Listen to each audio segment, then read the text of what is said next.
ଆପଣ କହୁଥିଲେ ଯେ 9 ମାସ ହେଲା ନିଦ କାଲି ରାତିରେ ନିଦ ହେଲା ଓ ଚୋସ୍ତ ନିଦ ଆନନ୍ଦରେ ପେଟେ ଖାଇକି ଶୋଇଯାଇଛି। ମୁଁ ସକାଳ 6ରେ ଉଠିଲି। ଖୁବ୍ ବଢ଼ିଆ ନିଦ ହେଲା। ଗୋଟେ ଭାରାକ୍ରାନ୍ତ ରହୁଥିଲା, ମାନସିକ ଚିନ୍ତା ରହୁଥିଲା। ମୋ ଦଳ କଂଗ୍ରେସ ଦଳ ଯେଉଁ ଦଳ ପାଇଁ 60 ବର୍ଷ ମୁଁ କାମ କରିଛି ସେ ଦଳରୁ ବାହାରିଗଲି। ସବୁବେଳେ ଅନୁତପ୍ତ କରୁଥିଲି। କାଲି ନିଜ ଘରକୁ ଫେରିଗଲା ପରେ ମୁଁ ଭକ୍ତ ଦାସଙ୍କୁ ଧନ୍ୟବାଦ ଦେଇଛି, ଭଗଡ଼େଙ୍କୁ ଧନ୍ୟବାଦ ଦେଇଛି, ଆମର ରାହୁଲ ଗାନ୍ଧୀକି ଧନ୍ୟବାଦ ଦେଇଛି, ଆମର ଯେଉଁ ଅଜୟ ନୂଆ ଦାୟିତ୍ୱ ଦେଇଛି ଜେନେରାଲ ସେକ୍ରେଟାରୀ ତାଙ୍କୁ ଧନ୍ୟବାଦ ଦେଇଛି।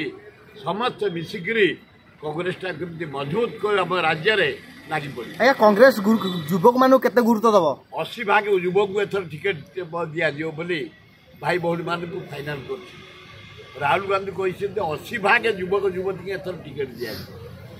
ବଢ଼ିଆ ଡିସିସନ୍ ନେଇଛନ୍ତି ରାହୁଲ ଗାନ୍ଧୀ। ଧନ୍ୟବାଦ ଦେଉଛି ରାହୁଲ ଗାନ୍ଧୀକି।